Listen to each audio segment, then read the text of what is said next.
Española de Transparencia Pública. Actualmente preside la organización internacional DINTRA, IVWZ. Desde hace varios años ejerce como CEO en Dynamic Open Governance Technologies, dirigiendo un equipo internacional de consultoría estratégica y tecnológica especializada en la implantación de gobierno abierto en organizaciones públicas. Además, es un perfil completo, polimático, cineasta, productor ejecutivo, director de proyectos cinematográficos. Hoy nos va a hablar de Pocket Democracy in Government, ventajas y oportunidades para las administraciones públicas. Muchas gracias, José Manuel, por tu presencia.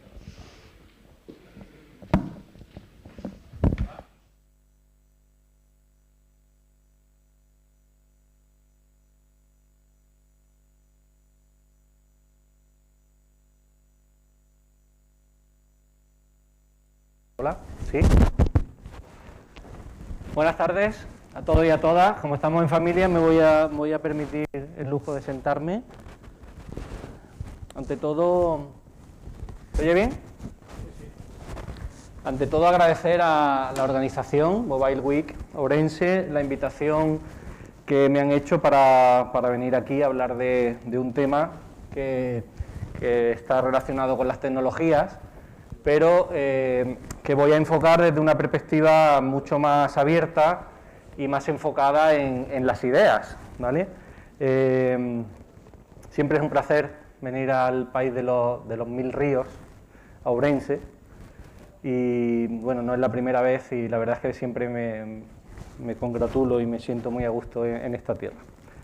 Bien, para hablar de tecnología, hoy me he traído a un amigo, que es este libro, que es un libro de un filósofo que se llama Byung-Chul Han, que os recomiendo su lectura, y su lectura es tan disruptiva y entra en profundidades tan, digamos, es capaz de explicar lo que está ocurriendo en el mundo con la irrupción de las nuevas tecnologías de una manera tan sencilla y al mismo tiempo tan clarividente, ¿no? De pronosticar un poco qué es lo que va a ocurrir en nuestra sociedad en los próximos años, que os recomiendo sinceramente su lectura porque os va a ilustrar y os va a dar una perspectiva nueva. Bien, como han dicho, soy el presidente de DINTRA.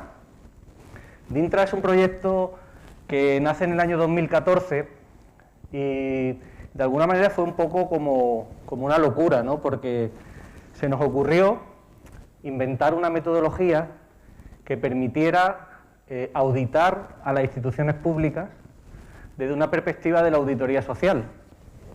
Creo que es el momento de quitarme la mascarilla, ¿no? La verdad es que estamos tan acostumbrados a las mascarillas que no nos damos ni cuenta que la llevamos puesta, así mucho mejor.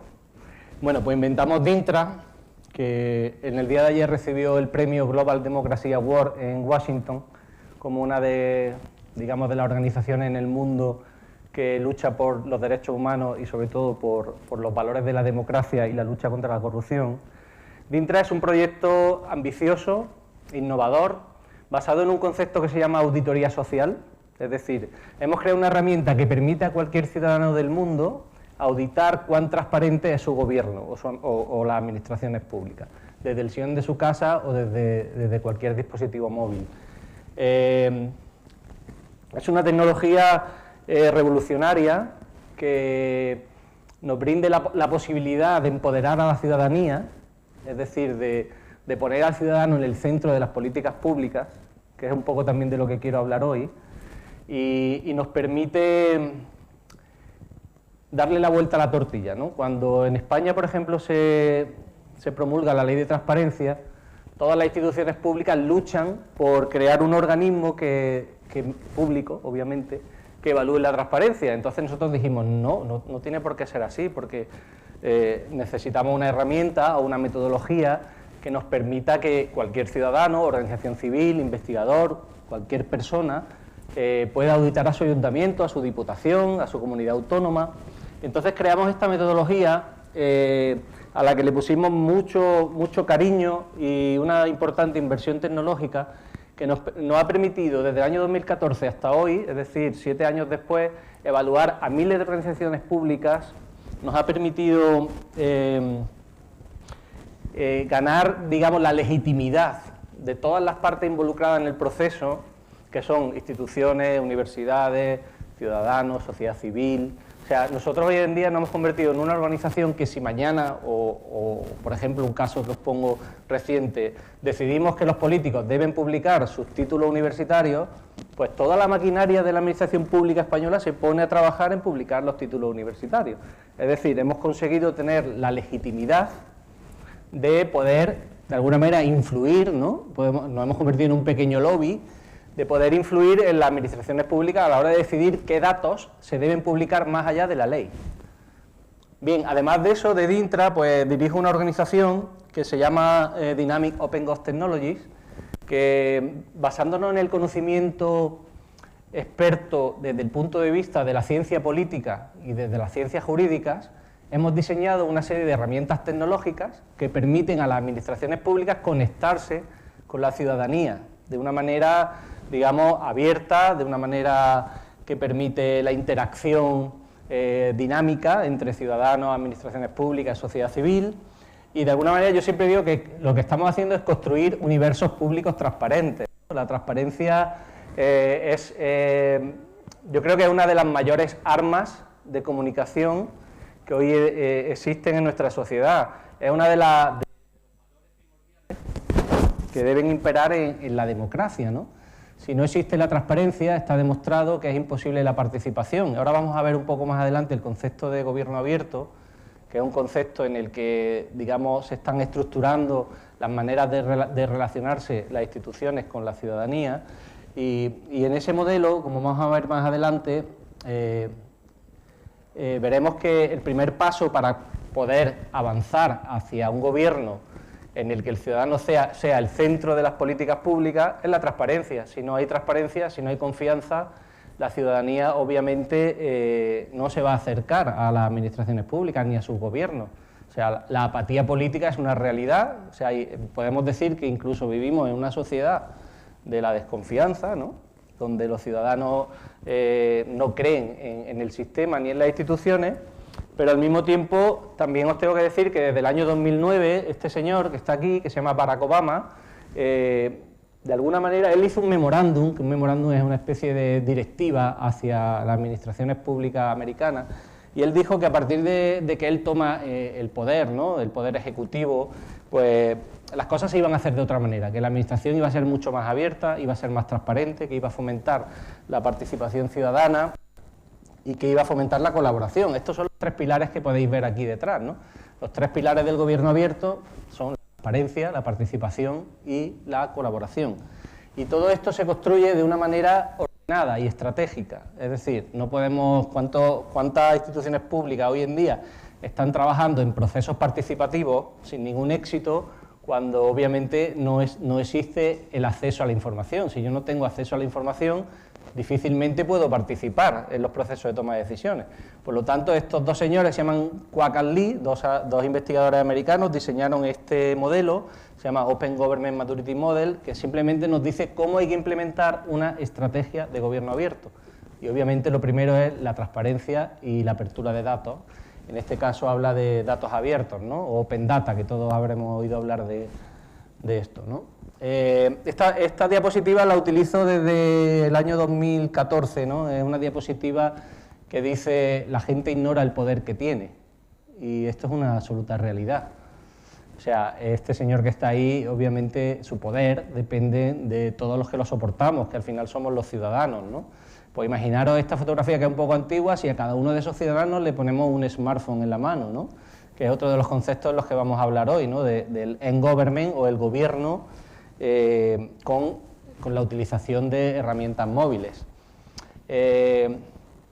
Como decía, la transparencia es un pilar fundamental, y me vaya a perdonar que insista, pero es que es tan importante que los gobiernos sean transparentes, que los gobiernos lleven a cabo políticas de apertura de datos, que los gobiernos publiquen sus cuentas, sus contratos, y que es tan importante porque sin eso no podemos avanzar, no vamos a generar la confianza ni el engagement necesario, ni el compromiso con la ciudadanía necesario para que las democracias crezcan.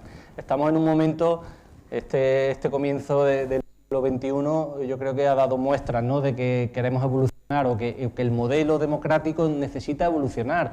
Ahora vamos a ver otro concepto que es el título de la ponencia, que se llama Pocket Democracy o democracia de bolsillo, ¿no? Cómo debemos de poner en duda o por lo menos cuestionarnos el modelo de democracia representativa en el que estamos trabajando. Esta diapositiva, otra de las que me encantan, está basada en el panóptico de Bentham.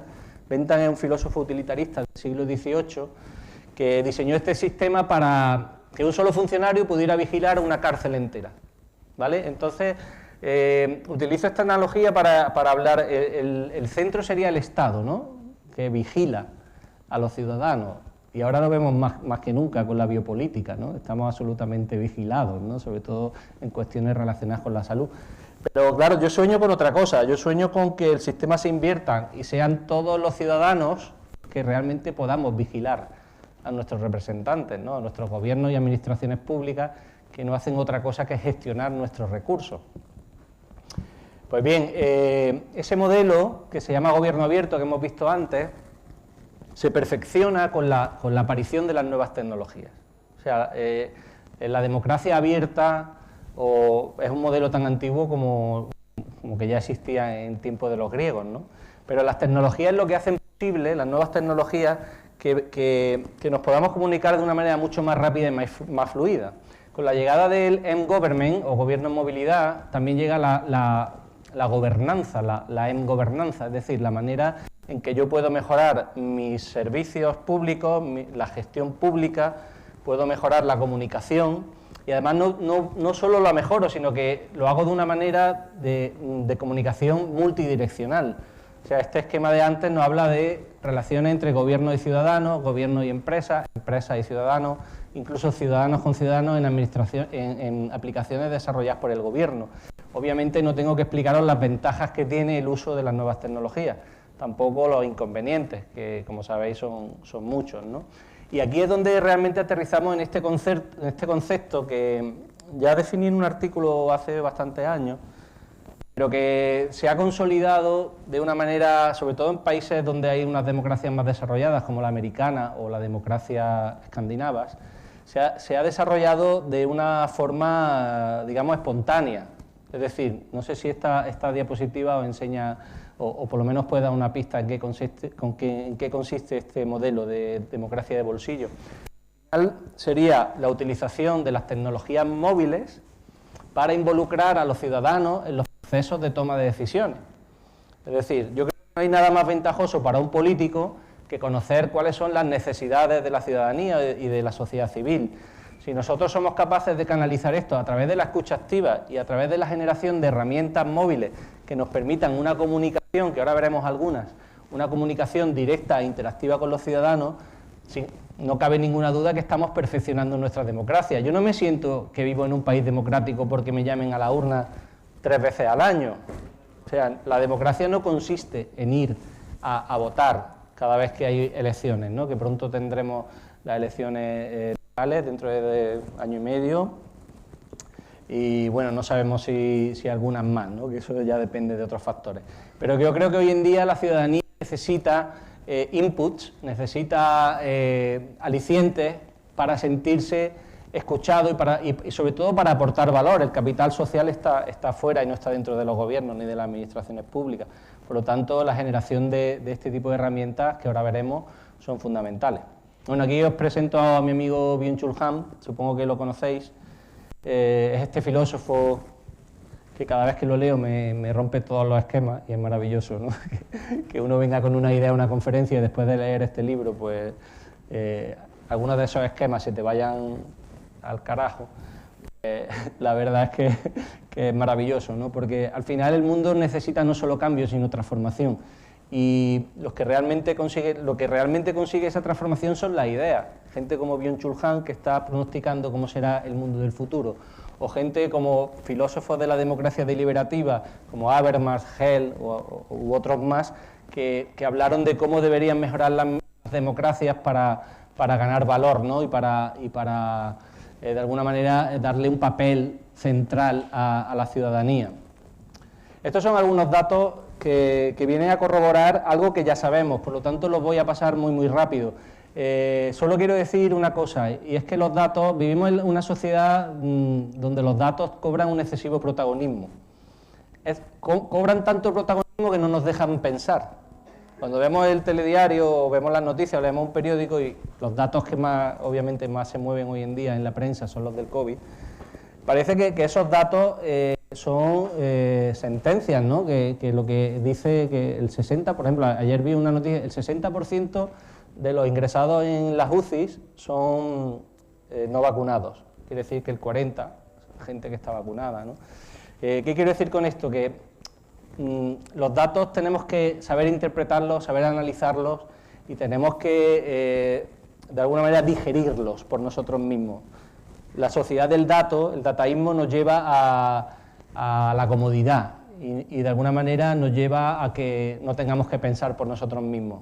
Error, tenemos que pensar por nosotros mismos, tenemos que datos, analizarlos y tomar nuestras propias decisiones. Estos datos solamente dicen una cosa que es fundamental, ¿no? Si hablamos de gobierno en movilidad o de e-government. Dicen que, sobre todo en los países occidentales más desarrollados, el número de líneas móviles que tenemos es superior al número de habitantes. También hablan de cuáles son las aplicaciones móviles más utilizadas en el mundo, que las estáis viendo ahí, ¿no? Obviamente a la cabeza está Facebook, está WhatsApp, está Facebook Messenger, o sea, más o menos las que todos manejamos. Con esto solamente quiero decir que no solamente las administraciones públicas, los gobiernos deben crear aplicaciones móviles para comunicarse, sino que también deben saber utilizar las ya preexistentes, ¿no? Con el cuidado, obviamente, de la preservación de la propiedad del dato, ¿no? De quién es el dato. Al final nos estamos convirtiendo en, dice Byung-Chul Han en este libro, que Facebook y Messenger son los grandes señores feudales para los que todos trabajamos, ¿no? Con el data mining. Ellos recolectan nuestros datos que nosotros generamos, nosotros les hacemos el trabajo, y esos datos son puestos al servicio del mercado. Pues la visión que quiero transmitiros desde el e-government es cómo podemos utilizar esos datos también para generar el bien común, ¿no? Que es al final el objetivo de cualquier sistema sociopolítico. Estos son datos de España. Hay 54,34 millones de líneas móviles en un país de 46,75. Estos datos son públicos, podéis consultarlos en internet, Social Report se llama, son datos además del 2021. Pasamos 6,11 horas al día conectados a internet. La mayoría de las horas que utilizamos en internet las utilizamos conectados a estos bichos, a estos smartphones que nos facilitan en cierto modo la vida, pero que de alguna manera también nos están haciendo dependientes de ellos, ¿no? Hay mucho de hedonismo en el teléfono móvil, bueno, más que en el teléfono móvil, en el smartphone, ¿no? Y sobre todo nos alejan, hay algo que para mí que es fundamental, que nos alejan del otro, ¿no? Nos convierten en seres, parece que autosuficientes y nos alejan de la verdadera realidad, que es la que hemos vivido. Hoy venía hacia aquí, no sé si, bueno, Orlando está por ahí, no sé si está sentado, está ahí. Le pregunté, ¿cuál es el objetivo de la mobile, no? Y él me dice muy bien, el objetivo de la mobile es que concienciar a la gente de los cambios que se están produciendo en el mundo y cómo la tecnología nos va a cambiar y nos está cambiando las vidas. Y él me hablaba de, por ejemplo, cómo una región como Galicia se puede convertir en un lugar donde las personas que teletrabajan puedan residir en cualquier núcleo rural, en cualquier aldea, en cualquier pueblecito, ¿no? Que además Ourense concretamente es la única provincia de España donde todos sus municipios, independientemente de la capital, son menores de 20.000 habitantes, o sea, donde hay una gran dispersión geográfica, donde hay municipios muy pequeños. Entonces yo le decía que eso está muy bien, que está muy bien generar lugares con conexión a internet para que vengan gente de Madrid o de otras ciudades a trabajar. Pero la verdadera aplicación de las tecnologías móviles, para mi punto de vista, no está ahí, sino está en llevar el internet y las tecnologías móviles hacia esos sectores que están sufriendo, que son agrícolas, ganaderos, sectores que necesitan una reconversión, necesitan aprender a utilizar las tecnologías para ser más eficientes, más sostenibles, para ser más rentables, ¿vale? Entonces, un poco la conjunción es esa, ¿no? ¿Para qué queremos utilizar la tecnología, ¿no? Yo creo que es una de las grandes preguntas que nos tenemos que hacer en el día de hoy, en esta semana en Ourense. Voy a pasar estos datos, no son relevantes, porque al final lo que quiero es explicaros muy rápidamente cómo creo yo que se debería construir un gobierno, ¿no? O en qué deberían trabajar las administraciones públicas para mejorar y ser más confiables y generar mayor valor a su alrededor, teniendo en cuenta todo el tejido que les rodea, que es el capital humano, las empresas, la sociedad civil, los ciudadanos. Y obviamente todo, como os digo, comienza por la transparencia. Todas estas herramientas que os voy a enseñar son herramientas que tienen versiones móviles, es decir, que se pueden consultar y se pueden utilizar desde cualquier smartphone. Esto es un portal de transparencia, por ejemplo, del Ayuntamiento de La Rosa. Ahí hay cientos de miles de datos relacionados desde, por ejemplo, poner un ejemplo, la nómina del alcalde o su declaración de la renta, su currículum vitae y sus títulos, hasta el último contrato menor que se ha producido en el ayuntamiento. La mayor parte de la corrupción que tenemos en nuestro país viene de la contratación pública. La Ley de Procedimiento Administrativo del 2015, de alguna manera, ha puesto un poco pies en pared, ha obligado a que todos los contratos se publiquen, a que todos vayan a la plataforma de contratación del Estado, a que los contratos menores, por pequeño que sea, se publiquen. Una vez me decía un técnico, oye, ¿tú crees que debo publicar lo que me gasto en papel higiénico? Y yo, por supuesto que sí. Estás usando dinero público, tienes que publicarlo. Estas herramientas permiten que cualquier persona desde el sillón de su casa pueda saber en qué se gasta el dinero de su ayuntamiento, cuánto cobra su alcalde y sus concejales, si realmente hay personal eventual contratado, qué formación tienen. O sea, son herramientas que generan interacción con la ciudadanía y que generan confianza.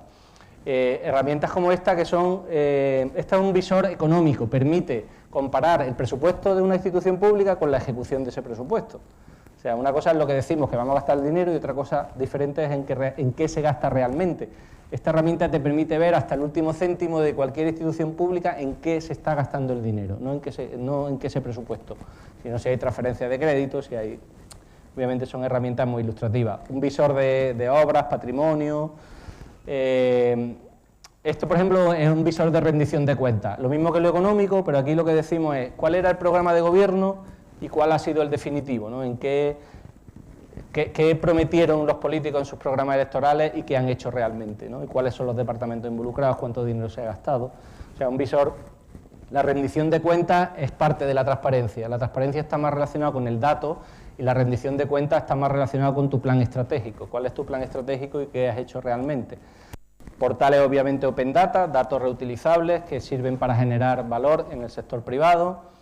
Y aquí es donde viene un poco la parte, todo esto que hemos visto hacia eran herramientas un poco unidireccionales, donde las instituciones públicas cuentan a los ciudadanos que hacen, y estas son herramientas multidireccionales, es decir, herramientas que permiten a cualquier ciudadano hacer una propuesta a su alcalde, a su junta de gobierno, y que esas propuestas, con el voto de otros ciudadanos, puedan ser debatidas e incluso aprobadas, ¿no? O los famosos presupuestos participativos, donde las instituciones públicas ponen a disposición de los ciudadanos una cantidad de dinero para gastar, ¿no? Y los ciudadanos deciden, a través de sus votos, en qué gastarlo. Esta herramienta es fundamental y se llama canal de denuncia o canal ético. Es una herramienta que permite a cualquier persona desde el anonimato, o salvaguardando el anonimato, denunciar cualquier acto que pueda estar relacionado con la corrupción o que sea de algún carácter ilícito. Esto debería estar en todas las instituciones públicas, en todos los centros de formación, de educación, hospitales, porque es una herramienta de comunicación muy rápida donde detectar actuaciones ilícitas. De hecho, es una herramienta que hoy en día el Ministerio de Hacienda ha tomado la decisión de convertirla en obligatoria si se reciben fondos de la Unión Europea que estén relacionados con el COVID, con todos los fondos que sabéis que están viniendo, todo el dinero que viene de Europa.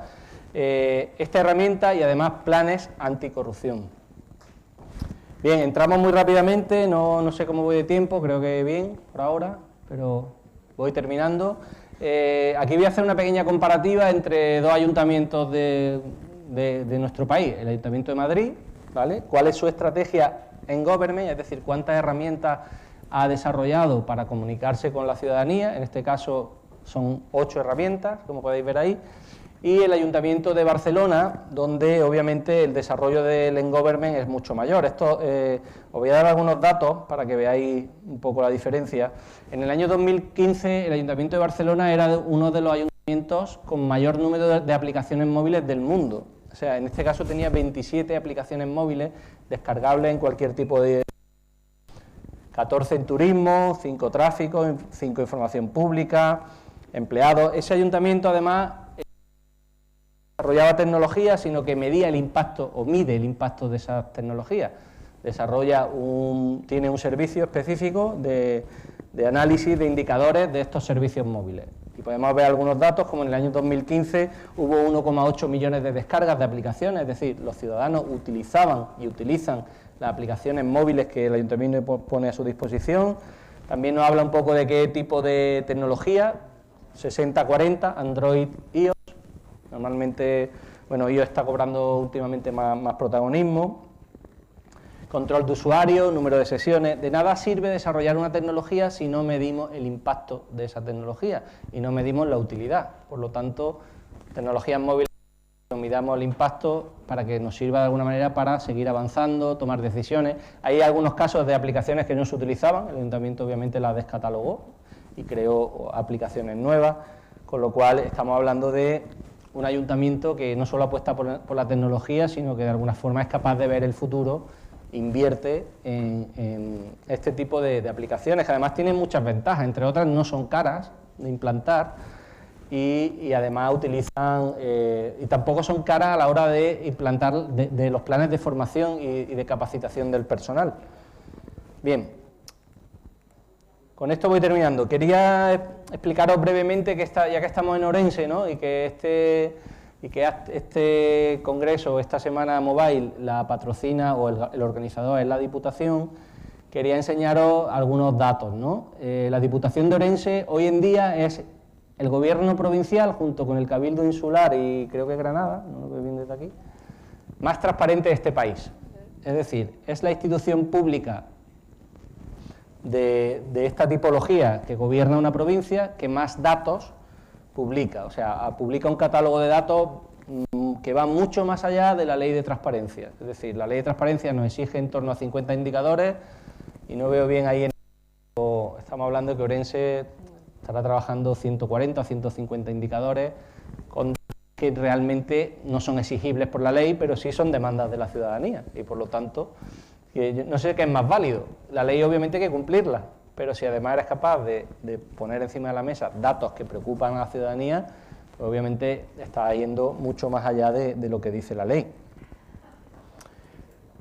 Este es el nuevo portal de transparencia que se publicará dentro de poco, donde se ha hecho un gran esfuerzo, no solo por publicar datos, sino porque estos datos sean amigables, entendibles, que cualquier ciudadano que entre aquí pueda ver el presupuesto y lo pueda entender y pueda obviamente tener un acceso cómodo, rápido, porque hay instituciones que publican muchos datos escondidos en URLs que nadie encuentra. Entonces, claro, al final la transparencia tiene que estar en un máximo de 3 clics. Si yo tengo que cliquear 50 veces o 10 veces para llegar a un dato, o al final lo tengo que buscar en Google porque tu portal no me lo muestra fácilmente, pues obviamente estamos huyendo de la transparencia. Como sabéis también, el presidente Baltar ha impulsado una estrategia de transparencia a nivel latinoamericano y recientemente hubo aquí un congreso o un seminario donde vinieron representantes de gobiernos latinoamericanos y de alguna forma el modelo de transparencia de Orense se va a exportar a otros países donde realmente hace muchísima falta. Bien, con esto termino y dejo un poquito de tiempo por si hay alguna pregunta. El mensaje es sencillo, las tecnologías móviles, las tecnologías sociales en general están ahí, están a nuestra disposición, ¿no?